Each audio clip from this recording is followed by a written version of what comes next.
Hi guys, welcome in and welcome back. I am Stace. I recently purchased these wooden tags from TEMU.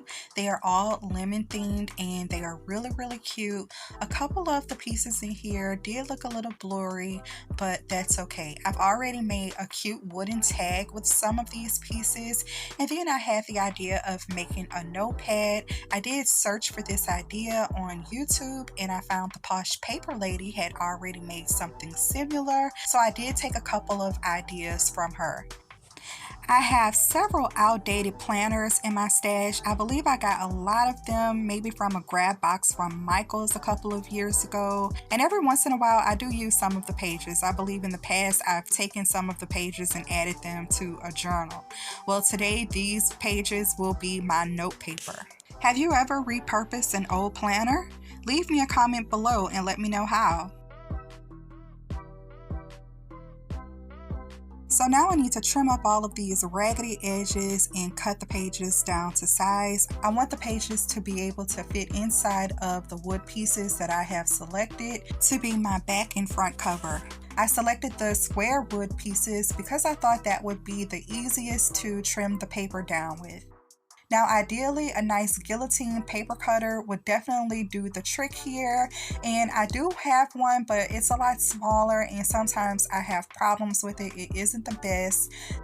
Actually, I didn't even think about using my guillotine paper cutter. Instead, I am using my self-healing cutting mat, my straight edge ruler, and also my rotary paper cutters. Now, these rotary paper cutters are the real deal. I am cutting through lots and lots of paper here, and it's cutting like butter, even though I still wasn't that straight on some of the cuts. I measured my wood pieces and now I just want to cut my paper so that it'll be a little bit smaller than the front and back covers, so it'll all fit neatly. This project is so quick and fun. In fact, the hardest part was just cutting down the paper, and that really wasn't hard. Do you guys like voiceover videos? I do, because it allows me time to create instead of thinking about what I'm saying to the audience while I'm trying to kind of zone out. While I was making this video, I was also watching an interview with Baby This Is Kiki Palmer on YouTube. I like her show. I've been catching a lot of her interviews lately. Have you seen any episodes? Here I'm pulling out some binder clips and some clamps because I want to make this paper as straight as possible. I want to make sure that it stays behind the cover and the back cover as well. And then I'm just taking a pen so I can mark where I should punch the holes. I'm using my big crocodile to punch the holes through all of the paper. This is the Crocodile 2, and it has two hole punch settings here, the 1/8 inch and the 8/16 of an inch. I used the 1/8 inch this time, and I punched 3 holes going across the top. Now I know that this Crocodile 2 can punch through metal and it can also punch through wood, and I really tested the limits here by punching out a big stack of paper. I also had no problems punching through this wood.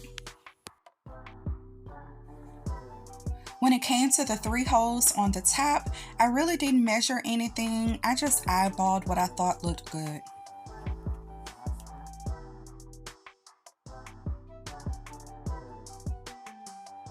I pulled out some of these We Are Memory Keeper cinch binding wires. I do have the mini cinch, but in this project I'm not using the tool. I just need 3 of these little coils, and that is going to be my binding mechanism. And if you don't have the binding coils, no worries. You can also use larger jump rings, and you can use smaller binder rings.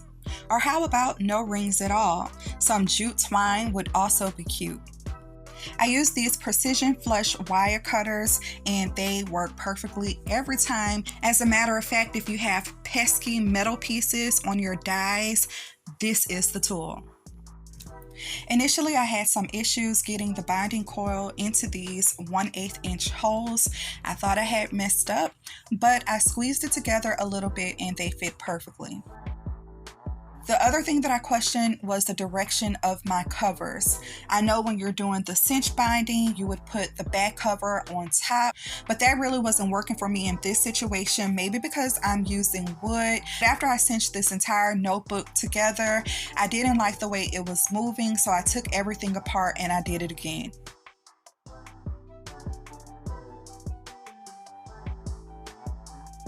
I really like this binding method. You see, no expensive tools needed here. Just finger pressing the binding coils together was all you needed. When I assembled this notebook for the second time, I did it in the direction of the notebook, meaning that I put the back cover on first, then my pages, then the top cover. I think that it turned out so cute. I added some yellow seam binding to the top. I also added a cute little rhinestone lemon sticker to the bottom because, honey, it's already a wooden notebook. It's already extra, so let's be extra, extra. I sifted through what seemed like 100,000 washi tapes, and I landed on some cute fruity colors. I even found one with lemons on it, which was perfect. I went through my notebook again and I layered most of the pages with washi tape, most of them, not all of them. And I also used some stickers that I got in from TEMU, some lemon stickers. Now these stickers ended up being a lot smaller than I thought they were going to be, but they worked perfectly in this notebook. And that's it for my little wooden notebook presentation. I hope you guys were inspired today to do some different things with the decorative wooden tags. I think originally they are for tiered trays, but you can do so many things with these. I want to thank you all for watching. I will have a couple of TEMU links in the description box below. I am an affiliate with TEMU, so if you use my links, I would appreciate it. Don't forget to like, comment, and subscribe. I'll see you in the next video. Bye.